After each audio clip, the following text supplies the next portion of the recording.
In this video, I will show you exactly how to upload reference photos for high-precision face matching using Google Flow. This process is essential if you want to maintain consistency across your generated images, and it all starts on your main workspace dashboard. First, take a look at the left sidebar menu where you will see a variety of utility icons. You need to find and click on the character tool icon, which is specifically designed for managing identities.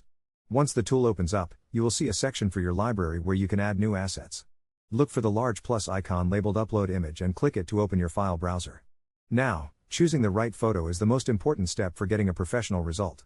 You should select a high-resolution, front-facing portrait where the features are clearly visible. Avoid photos with heavy filters, deep shadows, or side profiles, as clean lighting ensures the artificial intelligence can map the facial structure accurately. After you have selected your file and it appears in the preview window, you will need to give it a unique name so you can easily find it later during your creative process. Simply type in a descriptive name, hit the Save button, and your reference is now ready to be used in any project. This simple setup allows you to swap faces or generate new characters while keeping the likeness perfectly intact every single time.